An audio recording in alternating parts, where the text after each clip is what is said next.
Donc, on fait 3 allers-retours, d'accord? Et vous ne parlez pas. Parce qu'en fait, on perd beaucoup d'énergie quand on parle et quand on rigole. Et surtout, on a besoin d'être concentré, en fait. Imaginez-vous, quand vous êtes embriqué dans l'autre, que vous êtes comme la moule sur le rocher, quoi. D'accord? Donc, vous ne lâchez jamais l'autre. C'est vraiment le moment de conflit où on est là, attends, comment on fait là? On est imbriqué. Si vous lâchez, vous perdez à peu près 50% de l'intérêt de la chose. C'est vraiment à ces moments-là que tout se joue, finalement. Et que tout change d'un corps à l'autre.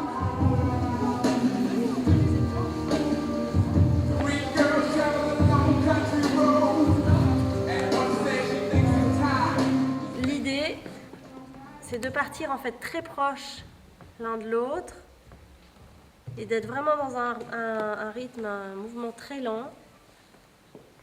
Donc déjà, pour expliquer un tout petit peu ce que c'est Twin Paradox, donc c'est une pièce qui a été, dont le point de départ a été les danses marathons, donc qui est une espèce de courant lié en fait à l'événement du crash boursier, à la grosse crise économique qu'il y a eu aux États-Unis.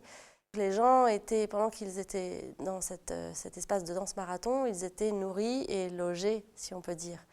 Et il y avait en plus des prix qui étaient attribués aux gagnants. Donc, en période de crise comme ça, c'était un petit peu la cash, quoi, pour passer du temps sans se préoccuper de ses problèmes. Et par contre, il y avait quelque chose d'extrêmement triste, voire pathétique là-dedans, c'est que, en fait, on usait les gens, quoi. On les faisait aller jusqu'au bout de leurs limites, puisque l'idée, c'était qu'ils étaient dans une arène et ils dansaient sans s'arrêter pendant des jours et des jours, voire des semaines, voire des mois. Donc en fait, l'idée avec cette masterclass là, sur 2 jours, c'était de leur apprendre quelques modules que l'on fait dans Twin Paradox, donc qui sont des modules très clairs. Et en fait, il s'avère que ce n'est pas si facile, parce que nous, on est danseurs, on a une facilité comme ça avec notre propre corps, mais aussi dans le contact avec les autres. Alors là, déjà, il y a cette proximité. Donc, comme ce ne sont pas des pas de danse de salon, c'est pas de la salsa, c'est pas de la valse, etc. C'est quand même de la danse contemporaine.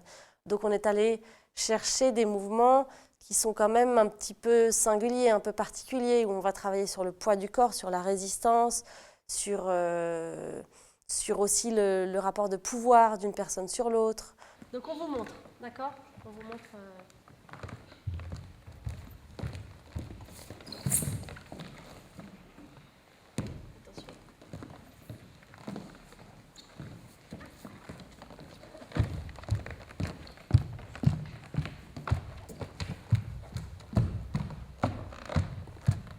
Là, en fait, c'est l'idée qu'il y a tout le temps le mouvement de marche n'est jamais interrompu.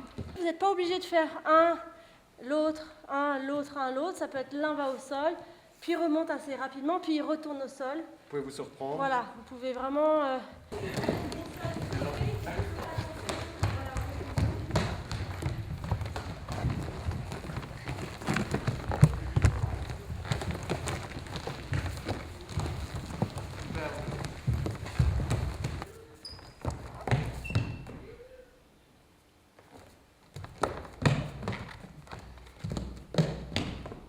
Donc ça c'est bien, donc vous aurez bien compris qu'il y en a un qui décide de partir et qui emmène l'autre, d'accord? Et qui emmène l'autre et qui s'arrête. Et qui s'arrête.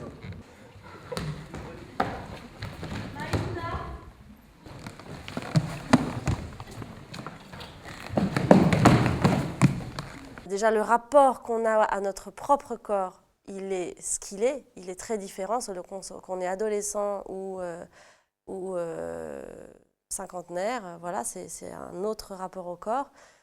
Mais ensuite, il y a notre histoire, il y a notre vie qui a façonné le rapport qu'on a au corps, en fait. Mais on sait de toute façon que chacun a un rapport au corps différent, chacun a une aisance différente, et chacun a un rapport aux autres corps aussi qui est encore différent.